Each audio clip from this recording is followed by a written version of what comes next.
First of all, I also wanted to take a quick look at some of the latest news, some of the visitors we've had. Prime Minister of Tunisia. We had supermodel Coralie who stopped by. She got a chance to meet with some of our female-founded companies as well. We had the CEO of Supercell, Ilka, who gave a wonderful talk, an Ask Me Anything session with our startups. And finally, just this morning, we had the CEO of Adidas on campus. So we're never short of wonderful visitors. If you guys want to come and visit Station F, you can sign up on stationf.co/visits. We have visits every day of the week. Finally, I want to also go to program applications. I know a lot of you guys are asking questions about how you can apply to the different programs here, which ones are currently open for applicants. So the Founders Program is open for applications. Application deadline for this program is April 1st. So you guys have less than a month to get your applications in. We'll actually be talking to a current startup in the Founders Program, as well as someone who's part of the selection board later in this episode. So you guys will get a chance to ask your questions as well if you have any. If the Founders Program is not for you, we have a few other programs that are also currently open for applicants. So you guys can apply to the Thales Cybersecurity Program. The deadline for that is March 25th. You only have a few weeks. We also have Move Labs, which is in the mobility space, so all mobility startups can apply to that program. There's no current deadline. And Entrepreneur First, they're also open for batch 2. We'll get a chance to talk to their GM, so you guys can also find out a little bit more about what kind of people they're looking for. We have some upcoming events. You guys know we do a ton of events every month. I wanted to highlight just a couple of the upcoming events that I think are worth mentioning. So we have a huge event on quantum computing, very technical, on March 12th. That will be at 6 p.m. open to the public. We have our next edition of the Awkward Picnic. That's our monthly picnic where literally anyone can come and just have lunch on campus. We're doing a special edition with Startup Safari. So you guys can join us on March 20th for lunch at 12:30 on campus. We have a conference on e-commerce in China with JD.com, so that's number 2 after Amazon. That's happening at 10:30 on March 20th, so you can actually come for that event, stay for lunch. That's what I recommend you guys do. And finally, we're also encouraging our startups on campus to host more meetups. So we'll have a meetup on March 27th at La Felicita, and it's a healthcare meetup hosted by 2 of our healthcare startups, one called Incepto Medical and another one called L'Hôpital. So if you guys want to check out the events that are open to the public, make sure you go to stationf.co/events. We have a lot more events on there. I'm just highlighting a few of them for you guys. Also want to take a minute to talk about some news from campus residents, startups, programs. So we had startup Antiscofo. We actually had them on last month's Facebook Live. They announced a $4 million round of funding, so they're in the Founders Program, and we'll actually get a chance to talk to one of their investors today. Microsoft's AI Factory announced that they've actually welcomed not just a new batch to Station F, but also had 12 million euros raised in the last 18 months for their startup, so that's a pretty big accomplishment. Entrepreneur First, however, kind of blew that number out of the water, so they raised 115 million, not their startups, but they've actually raised themselves a fund, and so we'll get a chance to go into that. And this is not a specific to campus piece of news, but La French Tech also announced a new visa, so we'll get a chance to talk with the head of La French Tech about what this means and what's going on with that. Anyone who's interested in joining one of our startups on campus or in joining the Station F team, go to jobs.stationf.co. We have over 500 jobs currently open, including a couple on my team. So I just want to point you guys to that direction. All right, I'm not going to take up any more of your time. I know you want to hear from our guests. So welcome to our 6 incredible ladies for today. So we're going to start with Sanaa, who's actually founder of a company called Fairmakers and currently in the startup program, Founders Program. Exactly. So can you go ahead and tell us what your company does and a little bit about your experience here? Yeah, hello. First of all, I would like to thank you for your invitation. I'm extremely honored to be here. Thank you very much. So I'm the CEO of Fairmakers. Fairmakers is a company engaged in the improvement of the value chain within the industry. So we audit labors in the industries by using mobile technologies. So each month we send surveys and we get the data, then we convert the data into graphic risk and for companies as retailers or others. Wonderful. Can you tell us a little bit about why you came to the Founders Program, what you've been doing at Station F? Okay, so we are here since 2 months, I think. Yeah, 2 months exactly. And we are very happy to be here. The place is really wonderful and people are very nice with us. We thought that before we were in Pépinière, 27, and we thought that it's very good to be here because of the ecosystem, because of the conferences and everything. So yeah, thank you for your selection. Wonderful. And finally, just one last question before we go to Kat. Can you tell us a little bit about who today is using your technology?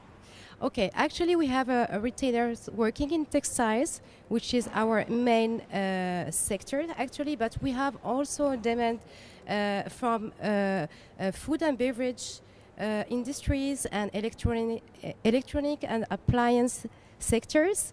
So, but we prefer to focus actually in the industry because there is a lot of issues to solve in this sector before trying other sectors. Wonderful. All right. So French Tech is actually just the nickname of the French tech ecosystem and everyone in it, from investors to startups. But then what I actually direct is this thing called the French Tech Mission, which is a team that has 1 foot in government and 1 foot in the ecosystem. And our job is really to kind of make sure that government is the best wingman possible for a growing startup ecosystem. Wonderful. And tell us about some of the projects that La French Tech is currently working on. You guys have a full roadmap of overhauling the French tech ecosystem. Yeah, I mean, so, 2019 is a completely different ball game for the French tech, and we have a couple of priorities, one of which is hypergrowth for startups, and the second is on impact. So on the hypergrowth side, one thing that we've been really looking at is talent. Talent is by far the hottest topic, I think, today for high growth startups. So we very recently, and we're very excited about it, launched the new French Tech Visa for Employees, which is arguably the most open startup employee visa in the world. It allows most startups in France to hire whoever they want from anywhere, fast-tracked. That gives their employees a 4-year visa for them and their families for free, pretty much. Wow, 4-year visa, that's super generous. And I know we've already had startups on campus that have gotten that visa, so I think it's working. Super, thanks, Kat. Great. Jasmine, I think a lot of people already have heard about Recast. Maybe they've even got a chance to see you in the documentary Foundation from last year, but I'll still let you go ahead and tell us, what is Recast? What's the story? Yeah, sure. So I'm Jasmine and I am one of the co-founders of Recast. So Recast is a French startup that we created 3.5 years ago now in the artificial intelligence ecosystem. What we're doing is we're building a technology to understand human language, so we can really analyze when people are writing, understand what they are meaning. And this technology is using a platform to build what we call chatbots, okay, to automate some frequent conversation. And today we are mostly working with big companies like in the telco industry or utilities to really help them revolutionize their customers' interaction with chatbots. And 1 year ago, we were acquired by SAP. So now we are joining the SAP family and still on this beautiful project of revolutionize this human interaction with machine. And so you guys were in the Microsoft AI program. We mentioned that program earlier. Now you have joined the selection board at Station F. Yeah. Also, you guys were the first startup to ever be acquired at Station F. Took you less than 6 months. So that was a record. But can you tell us a little bit more about this acquisition? Because a lot of people have had questions about what kind of an acquisition is, what does it mean for your company? Yeah, of course. So, in fact, acquisition is always choice in your startup strategy, okay? You can always say, okay, I want to go alone on my way. I want to be a leader in my sector and I can do it alone. Or you always have the choice to, have a partnerships or be acquired by a big industry giant. It's always a choice in your strategy. And at some point, we just check, how the market was growing in the conversational technology, and we say, okay, here we have a good fit with SAP at some point, and we start a discussion, and we were like, okay, we have the same vision on the field, so why not? And honestly, now I will do exactly the same decision. It was the best one for the project, so. Wonderful. And Yeah. it sounds like it's still growing Yeah. despite being acquired and what Yeah. what we can typically think of when a company gets acquired. Yeah, of course. That's great news. Well, thank you, Jasmine. Stephanie, I think you are also a very rare profile because there's not a ton of women that want to start their own fund. So you're one of the partners at OneRagtime. Can you tell us a little bit about your fund? Yeah, so I'm Stephanie. Very nice to be with you. So OneRagtime, it's a venture platform. So when I wanted to create a venture fund, I said there's no reason why the venture fund could not be disrupted also by technology and have a model really able to scale. So this is what we're building at OneRagtime. So we're creating a platform and a community of investors. I mean, all investors can select where they invest. Some of our investors are investing everywhere and also managing a pocket of investment for large family offices or corporates. So we're starting to do that, and with the ambition to have a model that is able to scale alongside your portfolio companies. So it's clear that for me it was a big jump, jumping from the corporate world to become myself an entrepreneur. And as long as we back our portfolio company, we're also creating as an entrepreneur OneRagtime. I mean, with the whole, I would say, the challenge of being entrepreneurs. I mean, making your vision, executing it, staffing your team, having the right talent in your team, and so that's also very unusual, I guess, in the venture fund world, because there's many people who are advising you in terms of what should you do, but very few that have themselves lived the life of being an entrepreneur. So we're trying to back company at the seed stage. We love when it's seed, with the ambition to help them through the seed to the Series A, B, and also the exit, as we're also advising some corporation, I mean, for acquisition. I mean, this is the other side of our activity, but doing OneRagtime with Jean-Marie Messier, who is an investment banker, I mean, we're bringing the best of the two worlds, the corporate, investment, and startup. And we're very proud here to be backing two of your companies. I mean, we have Phantom Buster, so a very promising growth hacking and data collection companies.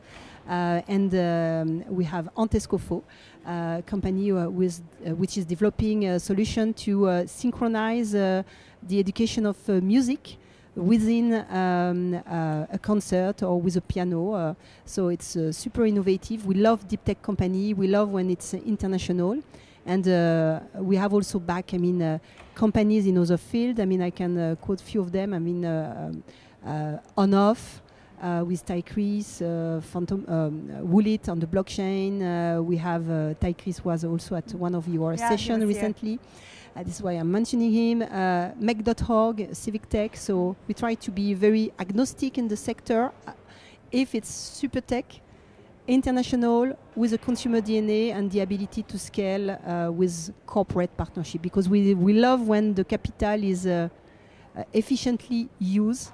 And as for me, joining this world of venture, I do prefer when entrepreneurs are keeping a bit of frugality and trying also to scale their company with the right amount of capital at each time. So I know it's sometimes the contrary of what the fund tends you to do, to go for hypergrowth. So hypergrowth is wonderful as long as you have a commercial model and you're able to really use cleverly the funds that you get. Wonderful, thank you. And you mentioned already the two startups at Station F that you invested in. Maybe you actually have a piece of advice for other investors in our community. How did you actually get in touch with these startups? How did you decide to make those investments?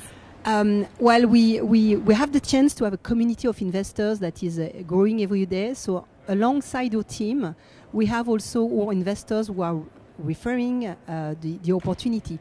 So this is why our model is really interesting, because we can scale really the access to deal flow, but also the way we're going to help our portfolio company, because it's not relying only on the team, but it's relying on the technology and the community of investors.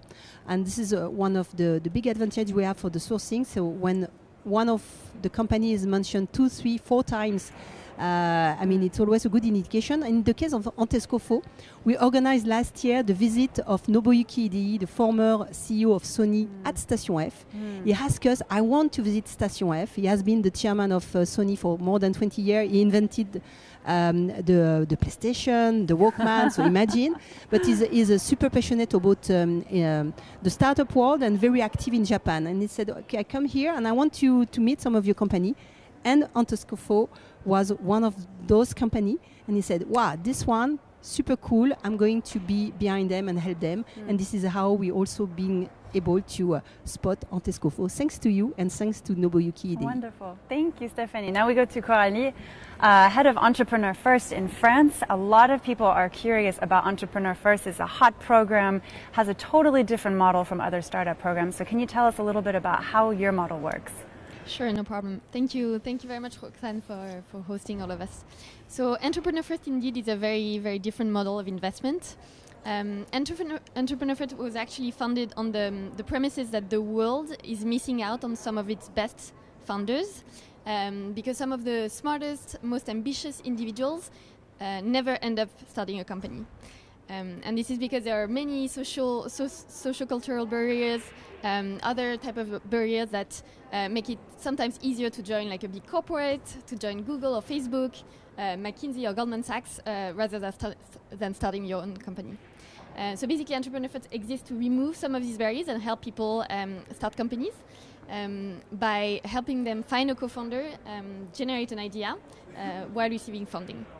So basically, at Station F, we run 2 programs a year, starting in April and October of each year. We have 50 to 60 people joining us for each cohort. Some of them technical, some of them who have more of a business background, and we help them, found a company with a globally important ambition. Wonderful. And so how do we actually apply to this program? It's actually very easy. So for upcoming cohorts, applications close this Sunday, March 10th.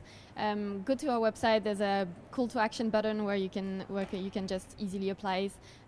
You have to fill in like a questionnaire, and then there's a whole selection process with interviews. Super. And finally, tell me about this 115 million that you guys just raised. What money is that? Where is it going? What are you doing with it? Sure. So I think when Matt and Alice, the co-founders of Entrepreneur First, started the company a while back, people thought they were crazy to invest in people before they have an idea, before they have a co-founder, before they have a project. But after 6 years of running the program, mainly in London so far, we only opened the Paris office last year, along with 3 other offices worldwide. Everyone thought they were crazy back in the day, but actually the model has already shown that it works. We have started more than 200 startups so far that are worth in total, I think, over $1.5 billion. And so more and more people are interested in investing in those startups. So in order to scale our ambition, we've raised this 150 million fund. That's only a first close. We're probably going to have a second close in the coming months. And basically, this is going to allow us to scale that model to the next level. And we plan to invest in another 2,000 individuals over the next 3 years. Wow, wonderful. Great. Well, definitely we should have people apply to that by Sunday. Super, sure. Thank you. All right, Mira, we're so happy that you could join us. Thank you very much. I know you traveled far. I think you're based in LA officially, but I might be wrong. Am I wrong? Is it? We don't know where you're based. So you founded Future Tech Lab, which is an eco-responsible fashion investment fund, if I'm not mistaken. I think you guys invest in only crazy, brilliant ideas. I'd love to hear from you. What is your fund? What are you guys actually looking for? Yes, thank you, Roxane, and everyone for having me today. My name is Mira. Hello again to everyone. So, Future Tech Lab is a hybrid between investment company and experimental lab that is focusing on the revolution that's happening in the world of material science and synthetic or industrial bioengineering. So I come originally from fashion industry, which is, well, textile, apparel, and fashion industry collectively is $3 trillion, second largest polluting industry in the world, which came as a shock to me approximately 4 years ago. 6 years ago, a collapse of Rana Plaza happened, which was a factory in Bangladesh, and more than 1,200 women died. After that, it was a huge wake-up call for everyone in the world. And so just to give you a couple of examples of the companies that we're investing in, or maybe just a little bit on the negative side, just for you to understand the impact. To produce one pair of jeans and one cotton t-shirts, that's approximately what I wear every single day, takes approximately 20,000 liters of water. That's how much I drink in about 3 to 4 year period. And there is more than 100 billion items of clothing being produced every year, half of which goes to landfills. So the companies we invest in, they should solve those problems. So one of the companies is based in Silicon Valley, and they grow leather and fur from stem cells without killing animals. And that's a very promising, amazing company. They have incredible, beautiful story, and it's another long story to tell. Another company called Diamond Foundry, they grow diamonds. So how they do it, they take a tiny layer of mined diamond and under carbon heat grow technically identical diamonds. No one in the world can tell the difference, no human eye. So Leonardo Dicaprio co-invested. It's a company that is trying to solve environmental issues, kids' slavery issues. Maybe you watched the movie called Blood Diamond. So it's pretty much about that.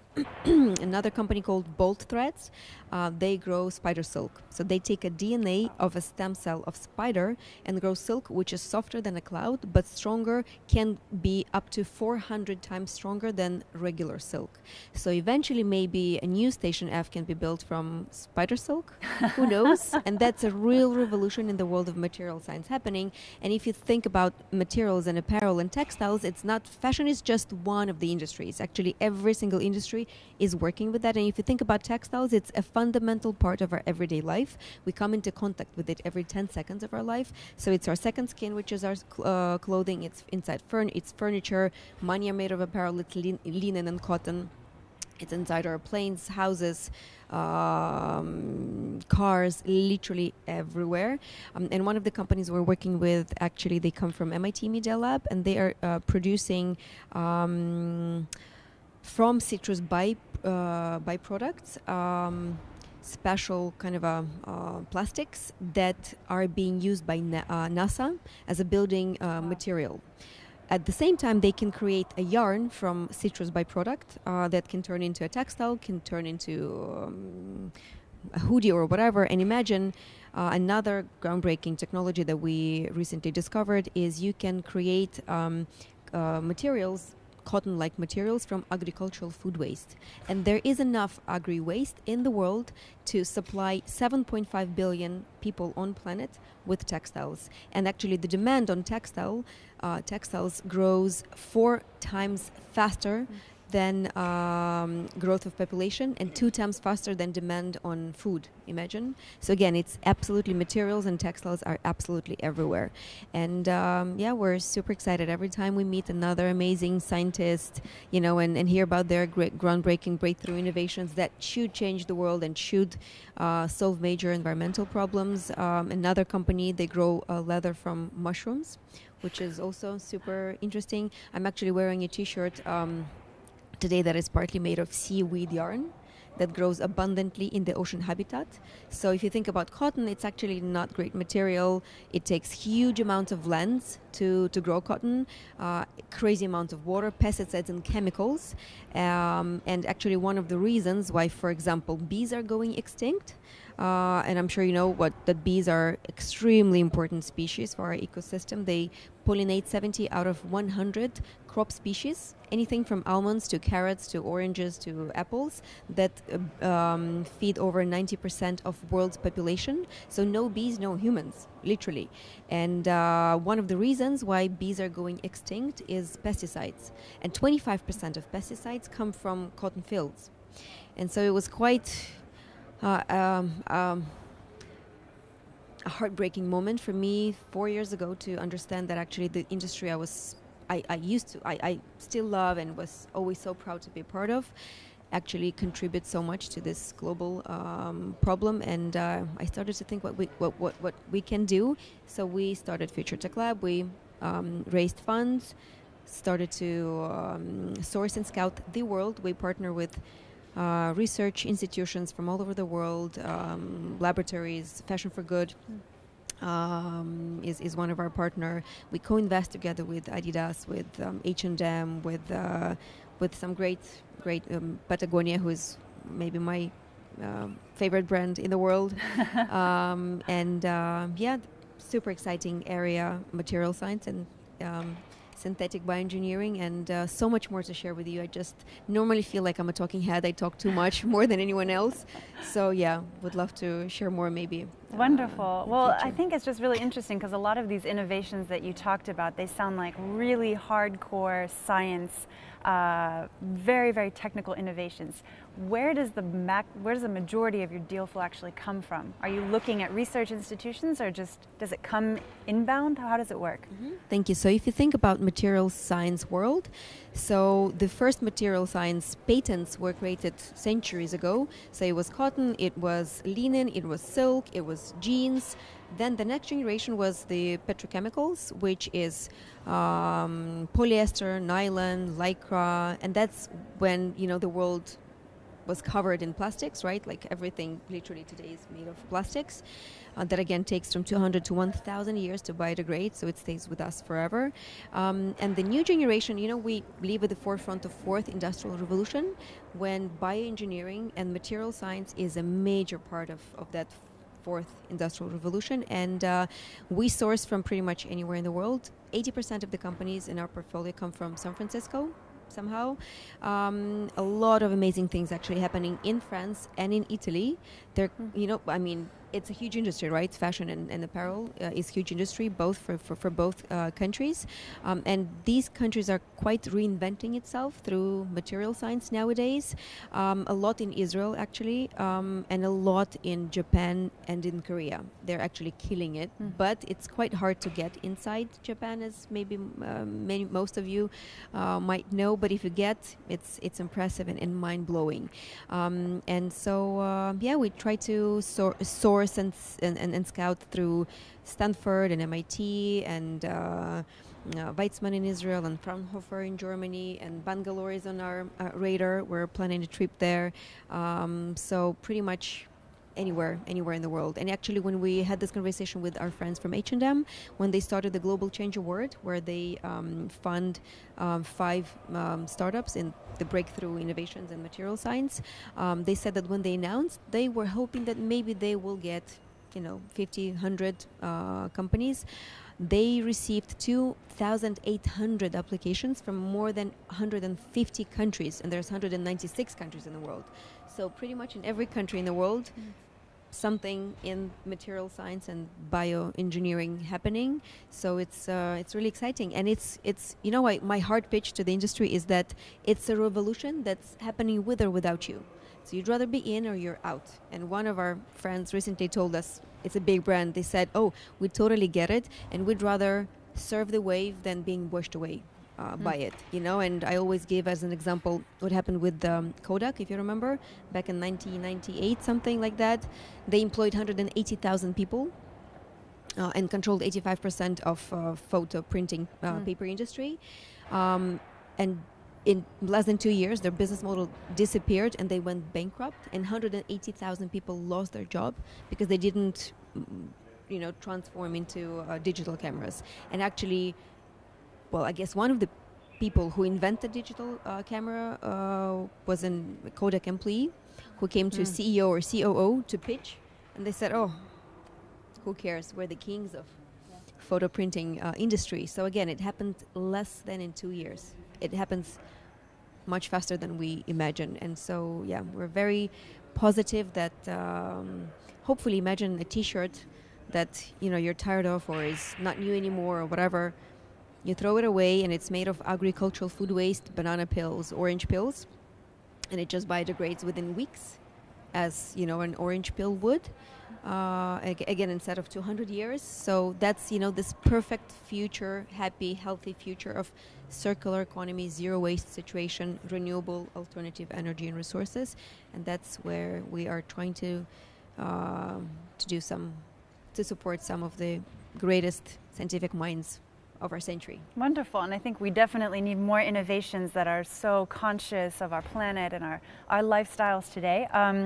A lot of people look to you as a inspiration, and they want to be like you. I'm wondering, and I'm going to ask the same question for everybody here, who inspires you? And it can be a man, it can be a woman, it can be a startup, it can be anyone. So just who inspires you? Yeah, to be very honest, every single day I meet so many amazing people, and I feel blessed, extremely blessed, to have this opportunity in life. And I actually always thought that, maybe answering your next question, I always thought that I'm not smart. I was really bad at maths, you know, when I was at school and university. And I thought that at least I'm a woman. I can be a good mother, you know, like I'll be okay. And actually, you know, as Albert Einstein said, that everybody is a genius.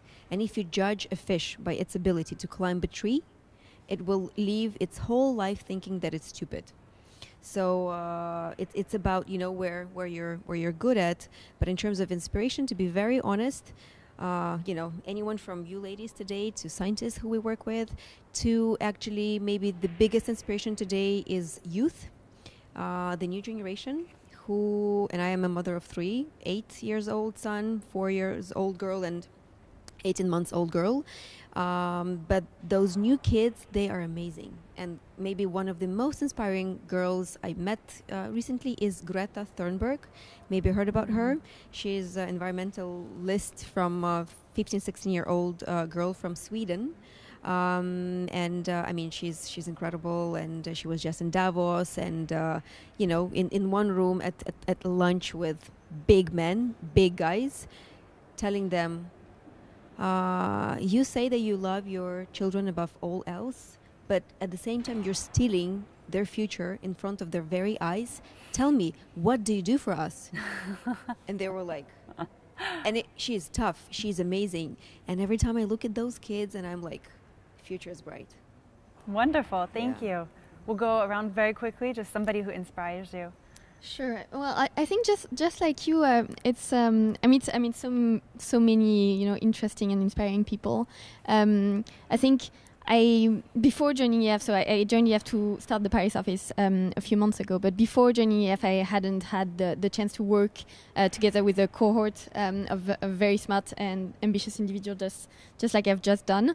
And actually, among the cohort, and I can't really reveal what everyone is working on at the moment, but among the current cohort, there are a couple of people that are working on ideas that are really like have the potential to change the world in different ways. And seeing, you know, their vision and work ethics, and how when you come back to their childhood and their and the way they grew up and what paths they chose, oftentimes in research, because we invest in a lot of people with deep tech backgrounds, and see how it all comes together to have like a larger impact on things is really truly inspiring. I found. Wonderful. So, like you I've got the chance to meet every day fantastic people, but I want to say maybe a first song for my mother, who inspired me to be good at school, or at least try to be educated, because she has not had the chance, I mean, even if it's in France, to be educated. So she always taught me that the most important thing was to get access to education and to make the most of it.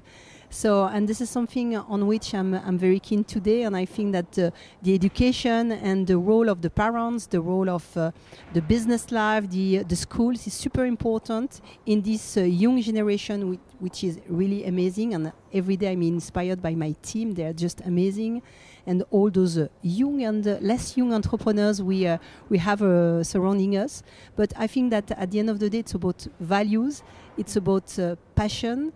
And it's about being educating and making sure we can do our best every day to do something that makes the world better, and at least to our day-to-day interaction with others, a good memory and a good moment. Wonderful. I'm searching.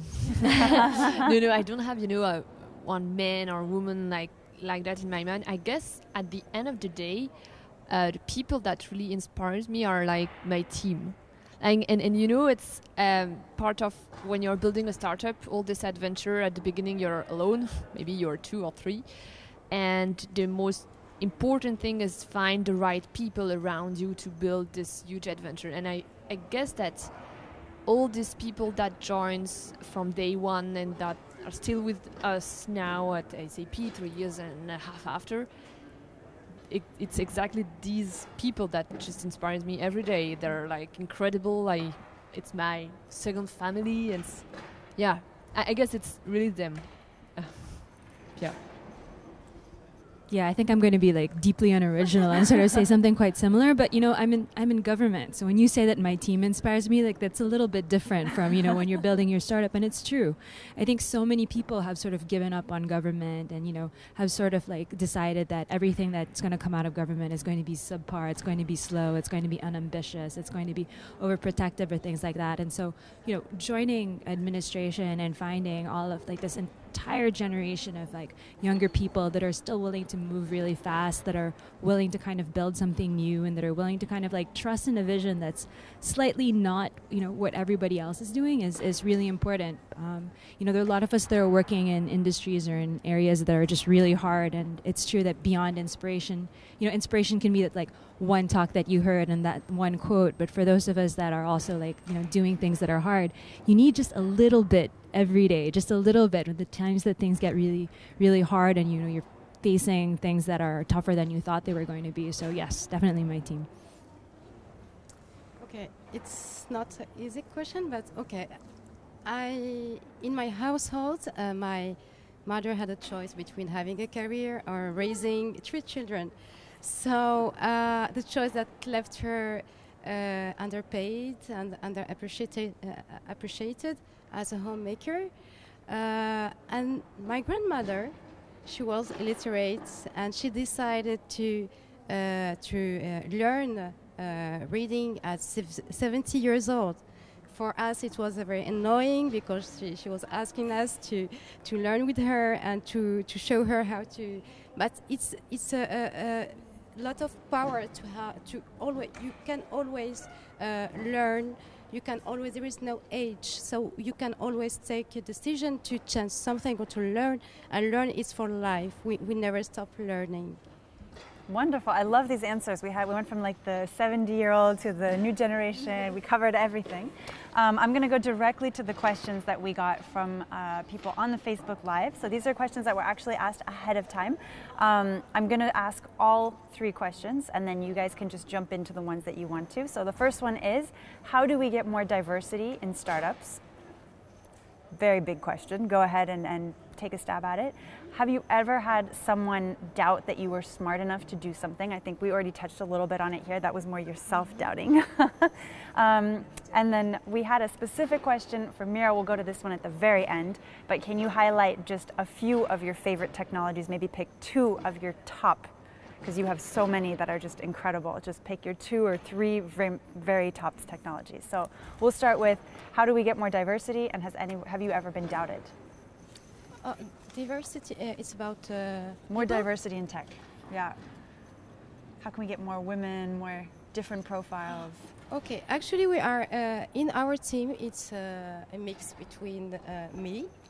I'm from Casablanca, so I'm Moroccan, and I'm here in France since 2001. I came here just for study first, and actually in my team, the CTO is from India, Matthews, and we have Paul. Paul is the business developers, and he's French, so it's the only French. So we speak always in English, and but it's good because we practice. As you know, in France we don't really speak English, so we try. But it's a good thing to have a lot of diversity inside the team, even for clients, because we are our product is international, so we need diversity. For example, Paul works with French retailers here, and me, I can work easily with even for in Asia, because I look like maybe like Asian, so it's easy for us to have business from abroad. Wonderful. And maybe you had. And have you ever been doubted? Has anyone ever doubted that you could do this? Yeah, of course, of course. During a startup, you will always find people that they will try to just to tell you that it's you have to stop. It's not you don't master. You don't. But you have to continue. You have to be resilient. It's very important. And as I said to Cindy last time, startup is up and down. So you have to be very. To get a lot of power inside you, and just see after the mountain. Always see up. take the view in up, not down, never sit down, because it's normal. It's like it's startup way. That's a very good advice. Same question. So diversity in the ecosystem. So I guess I'm looking at this like, Sanaa's looking at this from a company perspective, and I'm looking at it more from, say, like a macroeconomic perspective, since we try to work with the economy as a whole. So kind of like going back to what Coralie was saying earlier, sometimes the ecosystem is missing out on some of its best founders, and sometimes the reason is geographic, and that's why we decided to put in the French Tech visa. Sometimes the reason is the sort of awkward divide between research and the tech ecosystem, and for that we have a 400 million fund called a French Tech Seed. But there's this other reason which I feel very strongly about, which is socioeconomic. There are a lot of like we see them in like the Fighters program all the time. There's a lot of incredible talent that never finds its way into the tech ecosystem because of a lot of self-censorship, because they just didn't have the means to sort of take off, because they just didn't meet the right people.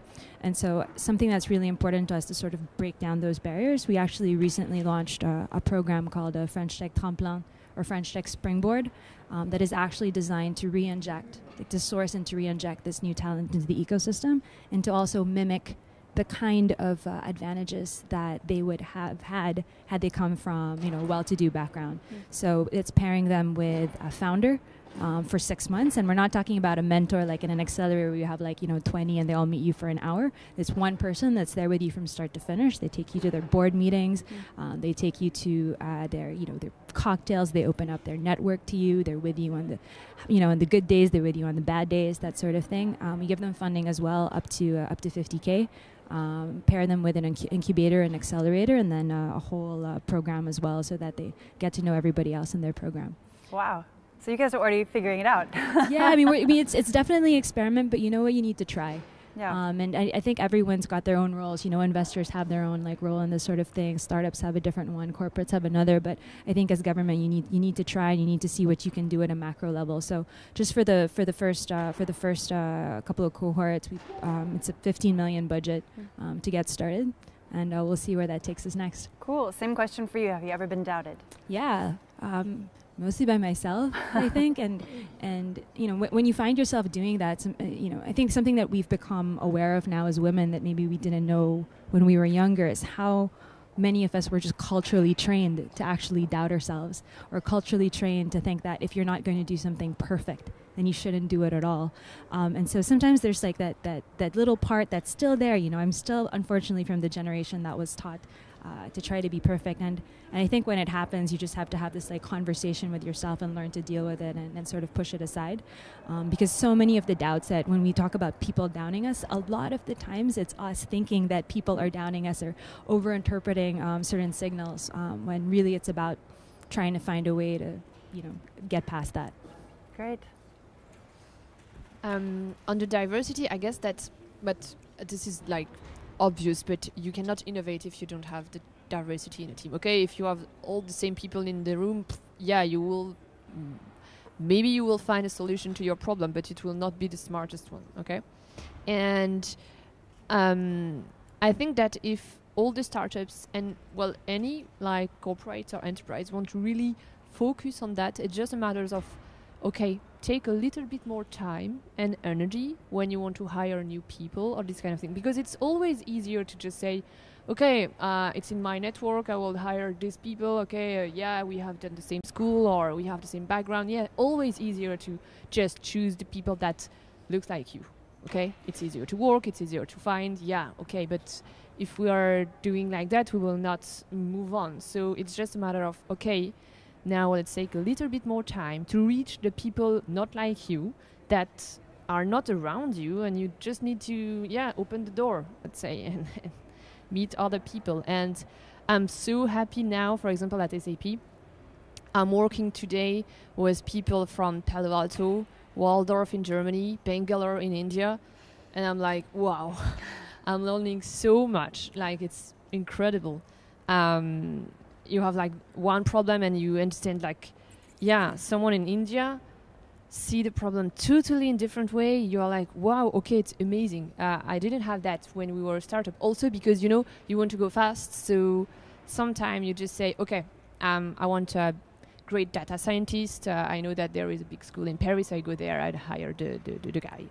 Point. And you don't see after that. And diversity is important on long term, I mean. If you want to innovate after 6 months, let's say. So that's for, let's say, diversity part. And for the doubt, something like sort of weird is when I started Recast AI, I thought 3 years and a half ago, I think I was totally, naive and innocent. So I didn't just check around me if there was barrier or gaps. I was like, yeah, it's cool, let's do it. I don't care, like, fine. So I didn't really, I didn't see all this barrier or this kind of things. So I was not doubting of anything. I just like, yeah, I want to do it, I will do it. Now it's a little bit different. I see all the thing I've done. I'm more, I don't know. We'll see in the future. Wonderful, that's good news. So regarding diversity, I think that diversity is really a diversity of profile, religion, social status, ages. And I'm very keen at OneRagtime to enable that and show it as an example within my team. Trying to have people from all region, all ages. We have our godfathers and the team, the young millennium, I would say, but we're trying to, because that diversity is super efficient and it's much more nice, when you live it on the day-to-day.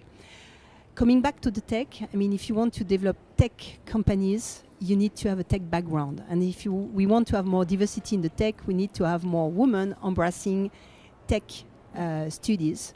And so this is why we have to encourage the young women to go for mathematics, development, engineering, because without that, it's very hard to find and to create a company if you don't have that background. So this is why also in the tech, as a matter of fact, we see less tech entrepreneurs because we have less women having a tech profile. You don't need absolutely a tech profile, but it helps a lot. So encouraging at whatever age, and I think you can also, at 40, maybe decide to become a developer and maybe change, but encouraging the women to embrace tech studies. Regarding the diversity, it's also important that when I'm always trying to have female entrepreneurs, and I'm very proud that my employee number 1 was a woman, and she left us to create a company because she thought it was possible. And it comes back to my when I adopt, or people wanted me to adopt. When I left Orange, I had many people looking at me, wow, you're going to create a fund? You have never done that. You've never been in investors. You've never been an entrepreneur. You're not going to make it. Why aren't you working for big VC funds, doing 5 to 10 years, and then you will be trained? And I say, no, I want to do it now. So I'm going to do it. And I say, okay, maybe it will take me some time to do it, but I really want to do it. It's the way I want to do it. And let's try. And there's I tried. It has been difficult, but at the end of the day, we made it, or we're making it.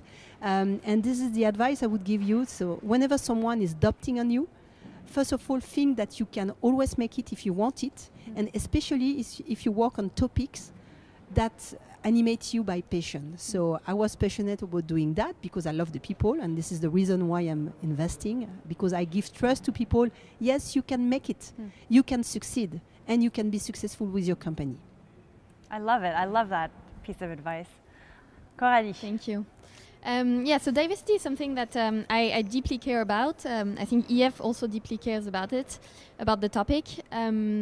I think actually EF as a company does it quite well. We have 2 co-founders. One of them is a woman. She's a very strong female leader who inspires a lot of us EF employees. And among so we have 6 offices. Among the 6 GMs, 3 of us are women. And we also have women in key functions within the company. So that's, I think, is a great thing to be surrounded by strong female leaders within your company. Within our cohorts, diversity is also like really, really important and something that we try to actively promote. I think we're not doing too bad, but we could do much, much better.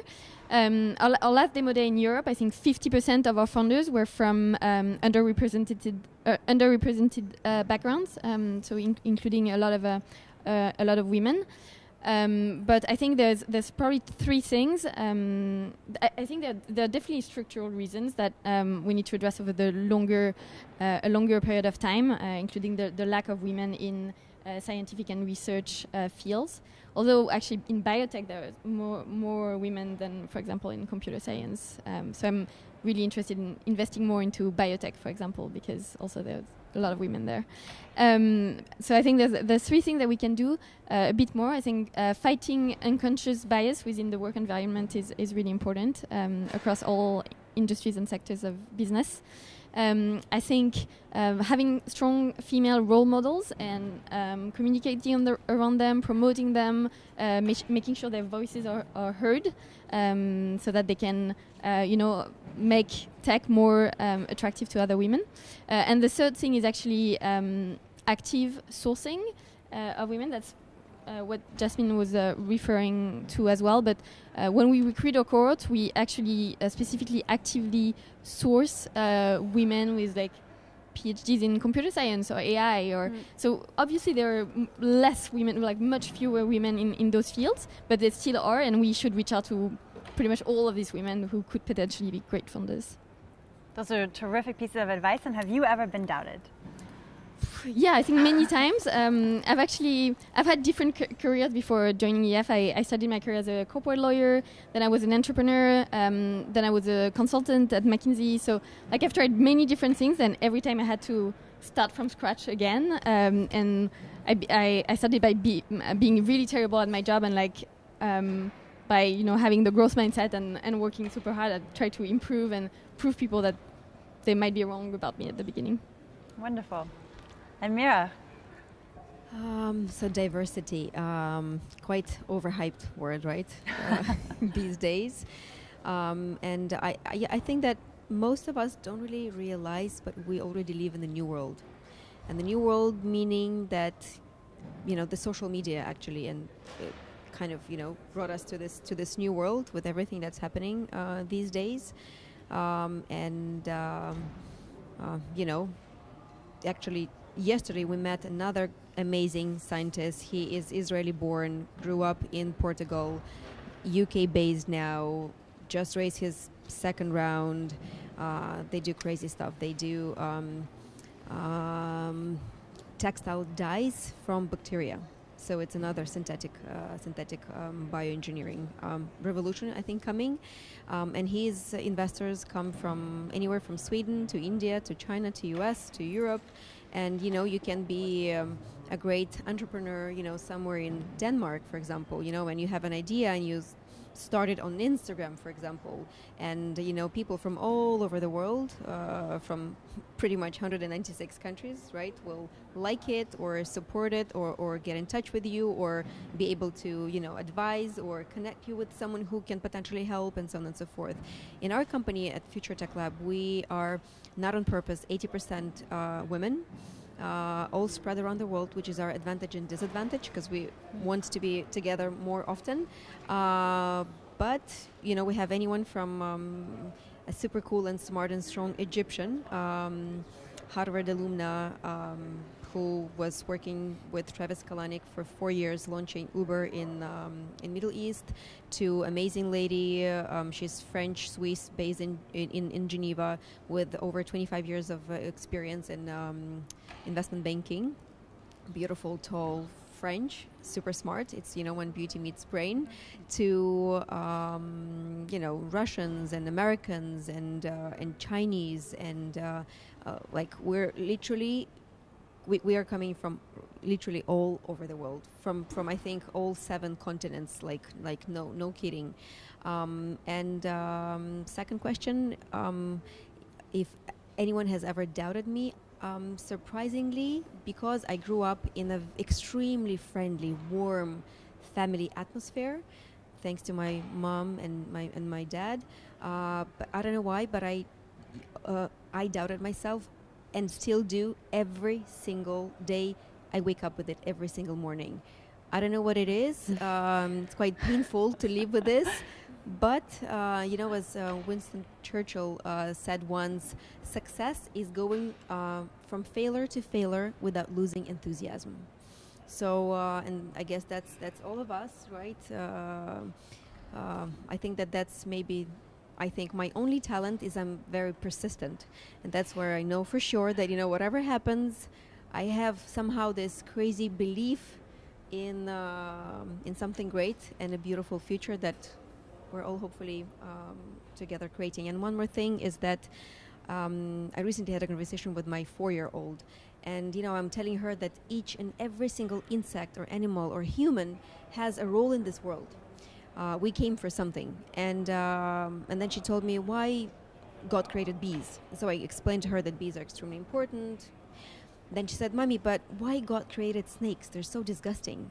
And I said, actually, snakes are extremely important. And if you think about the symbol of the medicine, it's a snake, right? Because also lots of, you know, medicines come from snake poisons and so on and so forth. So I tried to explain it to her in, you know, a 4-year-old language. And she was like, "Mommy, what's my role in this life? Why am I here for? What do I have to do?" And, you know, and I always think, why am I here? How can I contribute to the world? So I think it's maybe even good to doubt, because I think it has to push us even harder, and just always keep going, running, and following the big dream. And thank you Wonderful. so much again for having us. Thank you. I think we'll end on that philosophical note.